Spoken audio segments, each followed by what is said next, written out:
Oh, it feels so good to be back. I really enjoyed covering the Arizona legislature last year, and I'm back for more. I'm ready to go. But this time, things are going to be a little different. Last year got ugly. It got mean. My hands aren't clean. I went super hard after people, and though I think most of them deserved it, it's not what I want to do. I want to be the nice guy.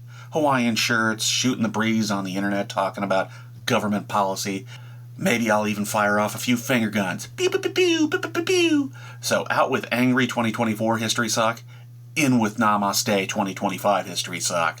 So let's dialogue about SB 1013 that limits the powers of localities to raise taxes. I'm hoping for an interesting and respectful debate on the subject. We can agree to disagree. No, we're not agreeing to disagree. We can agree to disagree. There are plenty of cities that willy-nilly raise taxes and fees. There are plenty of cities that utilize fee increases to backfill areas of the budget for radical woke agendas that their taxpayers don't support. Mesa is a perfect example. That's why I brought it up already. Okay? So please speak to what you actually know and what you can defensively say. Many of our communities. Nick, go ahead and get back to your scripted comments. Okay.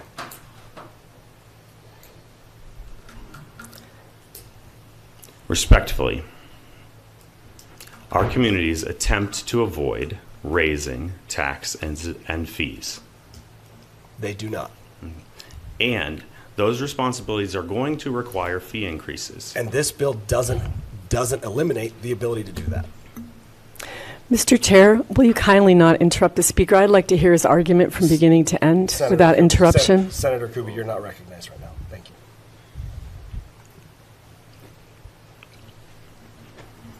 Man, that Namaste didn't even last 2 minutes. You know what, that's probably on me, though. If I wanted a nice, friendly 2025, I probably shouldn't have chosen a bill being heard by a committee chaired by Jake Hoffman. You may remember Hoffman from last year when he compared poor people to animals, or in 2020 when he tried to rig an election for Trump with fake electors, a crime for which he is currently indicted. This is separate from the bill itself, but is it really that hard to act civil? Republicans posture and pose about their own moral superiority, but once they get the faintest whiff of power, they go insane. To quote Robert Ingersoll, "Nothing discloses real character like the use of power.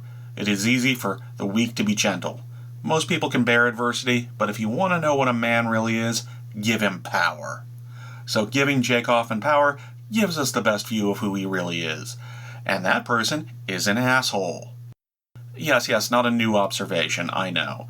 But it's still jarring that Republicans put this sneering asshole in charge of the Senate Government Committee. Anyway, back to SB 1013. Let's get a brief summary of it before going further. Mr. Chair and members, Senate Bill 1013 prohibits the Common Council of a municipality and a county board of supervisors from increasing an assessment, tax, or fee without a 2/3 vote of the governing body.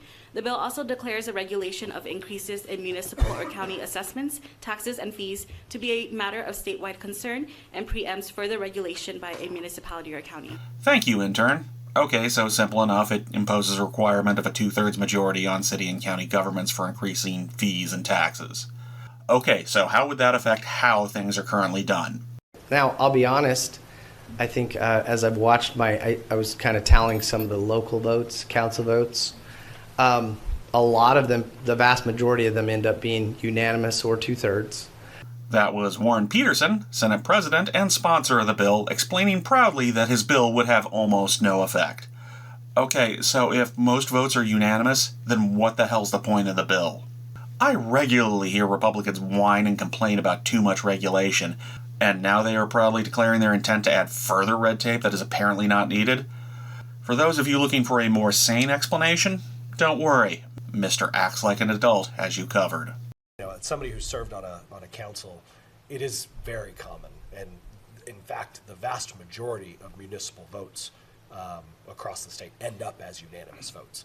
Because there's smaller numbers, there's more TLC, there's more time and attention that gets to go into it to get everybody on the same page and understand why, for good or for bad in some cases, right? Yeah.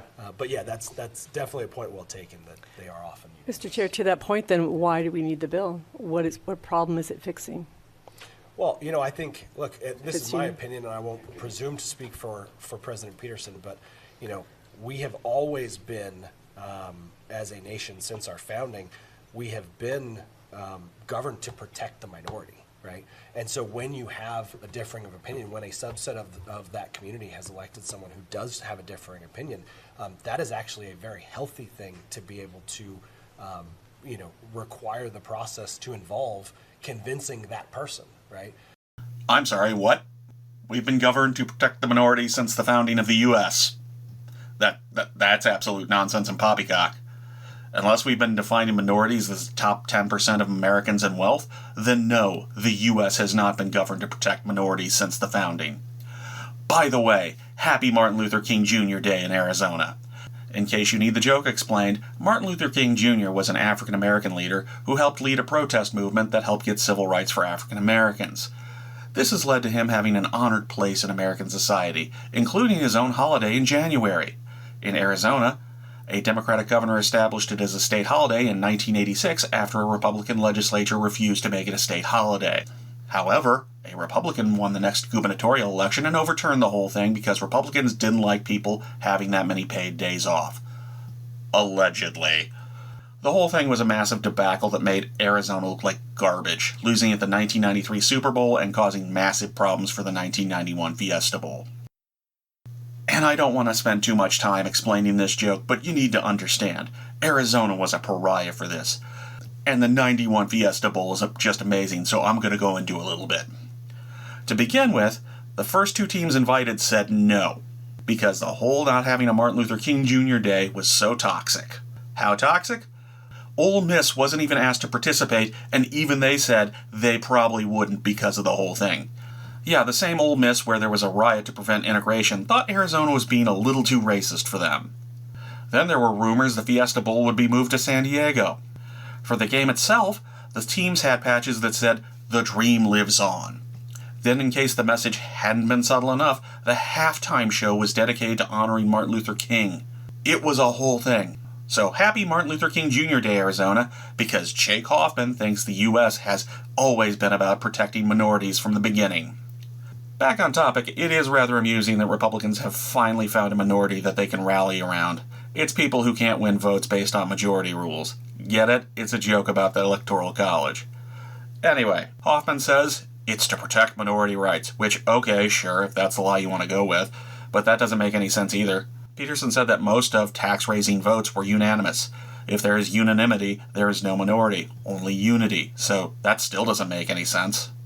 However, if you'll remember from the clip show of Hoffman losing his mind at the beginning of this video, he specifically stated what was being targeted. Agree to There disagree. are plenty of cities that willy-nilly raise taxes and fees. There are plenty of cities that utilize fee increases to backfill areas of the budget for radical woke agendas that their taxpayers don't support. Mesa is a perfect example. That's why I brought it up already.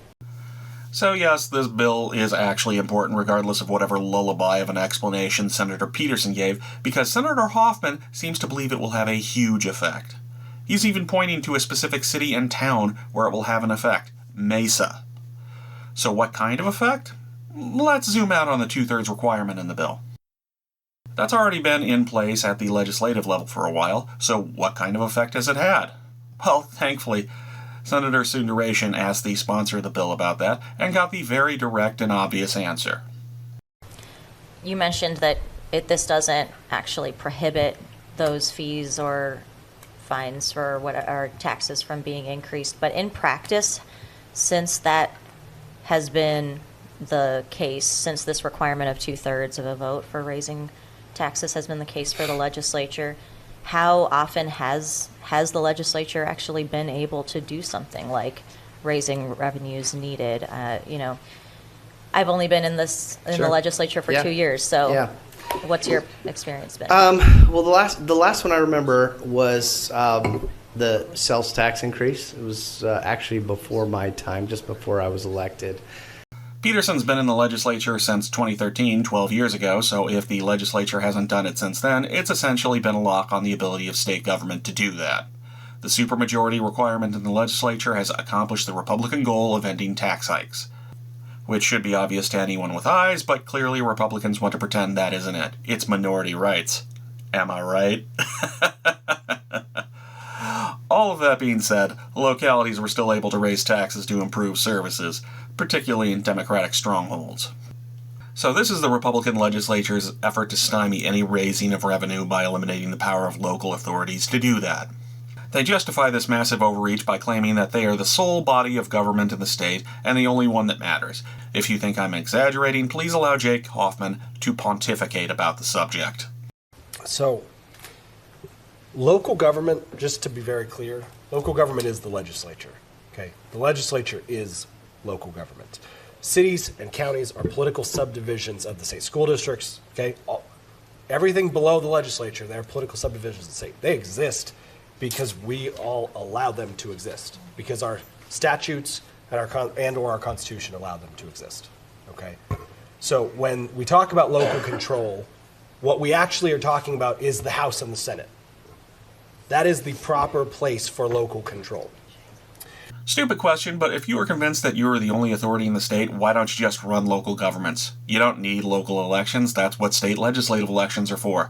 You guys can appoint local overseers. No more town councils. I mean, it's a joke, but it's hardly unprecedented in American history for petty tyrants to abuse their political opponents by disempowering them. Which is the point. Hoffman and Republicans in Arizona want to disempower largely Democratic-controlled cities to where they have no choice but to run the cities as told by Republicans. They want to make the rules and everyone else has to dance by them. If you think that's an exaggeration, by all means rewind to the beginning of the video and watch as Hoffman loses his mind at a lobbyist because they were saying something he didn't like. All that lobbyist was saying was that cities and towns try to avoid raising taxes.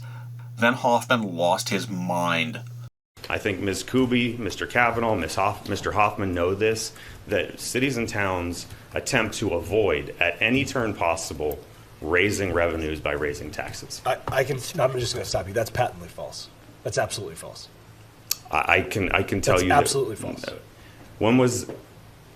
Okay, I'm not going to debate you on this. Go ahead and continue. I just want to correct the record that that's completely false. How dare this peasant contradict the great and powerful Jake Hoffman? The record must reflect that this person is a liar and offends the great personage of Senator Hoffman. Be glad that Senator Hoffman did not summon the headsman forthwith.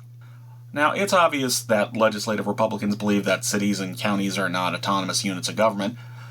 Honest to God, it's almost like Hoffman believes that everyone else is his personal employee, here to fulfill his whims and wishes. It's also obvious that Republicans in the legislature don't want further taxes passed.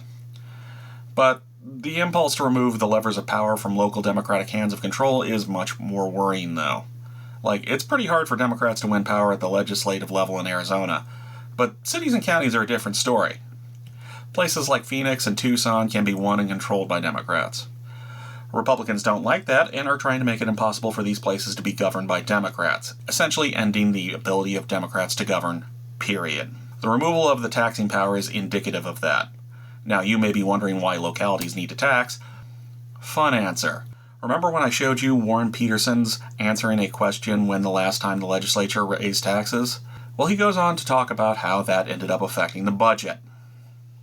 Well, the last one I remember was the sales tax increase. It was actually before my time, just before I was elected. But I kind of think that is, a good point. We have been able to balance our budgets. We've been able to fund government. We've had surpluses. We have a $1 billion rainy day fund. I don't have, we've got the lowest flat tax, income tax in the nation. And my constituents are actually happy with the fiscal accountability at the state level. They're extremely concerned about what they're seeing at the local level. So it's had no effect. The state has been able to maintain services regardless of its ability to raise taxes. How wonderful. I'm very reassured. But that's a limited point of view from someone who admittedly has a motivation to present things in as rosy a manner as possible. Let's get the lobbyist from the Arizona Association of Counties, Nick Ponder, to poke a couple of holes in that. And I think that my testimony is going to actually start on the appropriateness, I think, of this body making this decision. Obviously, Prop 108 was referenced earlier. Prop 108 was passed by the residents of this state, binding this body in making decisions on raising taxes at this level, at the state level. What we're talking about here is this body making decisions in binding local communities of which they have no accountability to when they go back and setting the budgets for. Our local our local community councils are actually the ones responsible for setting those budgets, not this body. In fact, this body has, in the 8 years that I've been representing local communities, attempted to cut more than $1 billion in annual funds from cities and towns. In addition to attempting to cut more than $1 billion in annual revenue year over year, this body's actually passed on additional responsibilities to local governments. The legislature has increased local responsibility while attempting to decrease the revenues available to accomplish this with, essentially treating local officials like employees, giving them less resources and more to do. Doesn't exactly sound fair, does it? It does sound like something a person who is best described as an angry little child would do, doesn't it? It also feels very important to say, local communities are responsible for their local budget, not the state legislature. When people are elected to local office, they are expected to do things. This bill would self-evidently make that harder. And this is what directly preceded Jakey's little meltdown. I guess Hoffman didn't like having the very obvious Achilles heel of the whole thing pointed out and couldn't deal with it emotionally. Now, this bill isn't going to become law. I know this, everyone at this hearing knows that, and now you know this. A surprise this is not. A Republican summed it all up at the hearing. Just a little late for a Christmas story, Carol, but this is kind of, there's the ghost of Christmas present and the ghost of Christmas future. So the ghost of Christmas present is here. This is a bill which it looks like is going to go through both the House and the Senate with all Republicans voting yes and all Democrats voting no, and the governor vetoing the bill. That is the ghost of Christmas present. The ghost of Christmas future is next year when the Republicans run this as a ballot initiative, and given the fact that the voters passed the last thing that applied to us by 59%, it will pass. And the Christmas gift to the Democrats is a bill that would be in statute that, should you ever get the trifecta, you could eliminate very quickly, will be locked and enshrined by the Voter Protection Act. So choose your poison. Ignoring the stupid Christmas Carol framing, the Republican legislature is going to pass it, but it's going to get vetoed by the Democratic governor.